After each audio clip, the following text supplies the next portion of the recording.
Hello everyone, আসসালামু আলাইকুম। আজকে আমি আপনাদেরকে দেখাবো এই যে ফর্কের অয়েল সেল আপনারা শর্ট টাইমের মধ্যে বা কম খরচের মধ্যে কিভাবে চেঞ্জ করতে পারবেন। তো চলেন শুরু করি আজকের ভিডিও।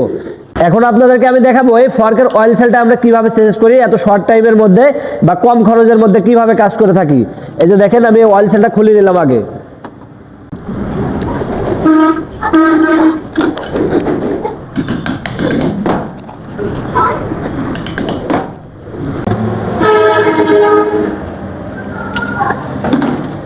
আপনারা দেখতে পাইলেন আমরা কিভাবে এই কাজটা করি। দেখেন কোনো কিছু খোলা ছাড়াই কিন্তু আমরা অয়েল সেলটাকে বের করে নিয়েছি।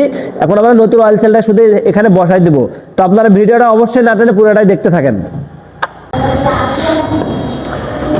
এই যে দেখেন আমরা অয়েল সেলটা এটা একদম 100% অরিজিনাল অয়েল সেল। এটার ভিতরে আমরা একটু গ্রিস মাখাই নিয়েছি যাতে অয়েল সেলটা সুন্দর মতো বসে। এই যে দেখেন আমরা এই অয়েল সেলটা লাগাই নিলাম এখানে। লাগাই নেওয়ার পরে এই যে আমাদের এটা পুলার আছে, এই যে পুলারটা এখানে লাগাই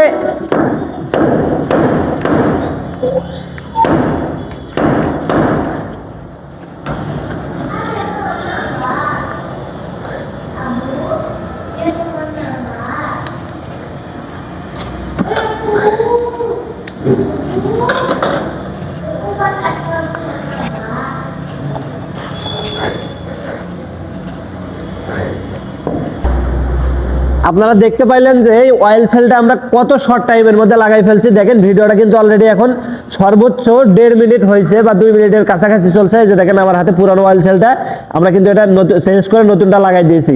2 মিনিটের মধ্যে ফর্কের অয়েল সেল চেঞ্জ কিভাবে সম্ভব? সবই সম্ভব বিরামপুর বাইক হসপিটালে। আপনারা চাইলে কিন্তু আমাদের কাছে আসতে পারেন যে কোনো বাইকের যে কোনো সার্ভিস নেওয়ার জন্য। তো আজকের ভিডিওটা এতটুকুই ছিল। যদি আমার ভিডিওটা ভালো লাগে তাহলে অবশ্যই ভিডিওটা শেয়ার করবেন, চ্যানেলটাকে বা পেজটাকে ফলো দিয়ে রাখবেন যাতে আমার নতুন নতুন ভিডিও আসা মাত্রই আপনারা পেয়ে যান। তো আজকের ভিডিওটা এতটুকুই ছিল। আগামী ভিডিও আসা পর্যন্ত ততক্ষণ ভালো থাকবেন, সুস্থ থাকবেন। আসসালামু আলাইকুম।